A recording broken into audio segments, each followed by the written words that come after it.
Secretary जयनिं हाबाफारि मा बुंनो दिनै दतमा बियाबा UPPL जे देरहासिगोन बेनो प्रमान दिनैहाय 2500सो बावहाय बिभिन्न हान्जानि BPF नि जोंना GSP नि गुबुन गुबुन हान्जाफोरनि जोंनि UPPL आव जगदान जाफैदों। दिनै दतमाल' नङा 40टा जे जोंनि BTR नि बिजाब दङ मोनफ्रोमबो बियाबावनो दले बले बयबो UPPL हान्जायावहाय जइन जाफैगासिनो दङ। मानो होनोबा थांनाय 5 बोसोर जोंनि प्रमद बर' सारनि दैदेननायावहाय UPPL सरकारा बेयाव गोजोनखौ गायसनदों। बेयावहाय हा हुनि मोनथायखौ रायजो राजानो होदों। बेयावहाय मन्दिर बानायनो थाखाय गिर्जा बानायनो थाखाय 2 लाख रां आलारि सोरां बिथांखिनि आन्दाराव होदों।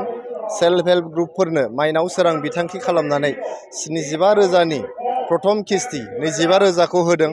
जोङो बाव लाइमोनफोरनि गेजेराव गुन गोनां सोलोंथाइखौ जौगाहोनो थाखाय बड'फा सुपार 50 मिशन गायसनदों आरो UPSC APSC इन्जिनियारिं आरो मेडिकेलनि थाखाय जोंनि बड'लेण्ड ओनसोलनिफ्राय जोंनि doctor engineer IAS ACS IPS APS officer दिहुननो थाखाय बड'फा सुपार 50 मिशननि गेजेरजों नाजादों।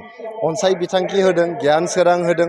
बेबायदिनो गोबां बिथांखिनि गेजेरजों थांनाय 5 बोसोरानो जानोसै 4.25 बोसोर समावहाय जोंनि प्रमद बर' सारनि दैदेननाय UPPL आ रायजो राजाफोरखौ सेवा खालामनो नाजादों।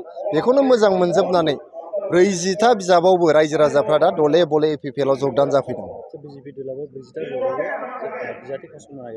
BJPल' नङा, जिहेतु जोङो सुबुं दारा जे खान्थिखौ बड'लेण्डआव जों गोख्रों खालामबाय, डेम'क्रेसिखौ जों गोख्रों खालामबाय।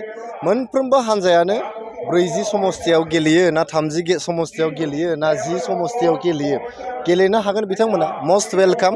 जोङो UPPL हिसाबै 40टा समस्तिनि 3200 भट केन्द्रफोरावहाय कमिटि दानाया जोंना जोबनानै थांबाय।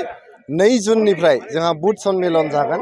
साफ्रोमबो जोंनि बुथ कमिटिनि सोद्रोमाफ्रा 2 जुननिफ्राय 40टा समस्तियावबो ज' जानानै 40टा समस्तियावबो देरहानो थाखाय जोङो मोनसे प्रिपेरेसन खालामगोन आरो जोङो हारसिङैनो सरकार दानो थाखाय गोख्रोङै हाबा मावलांनो जोंनो 2 जुननिफ्राय जोङो साखाफारा जागोन।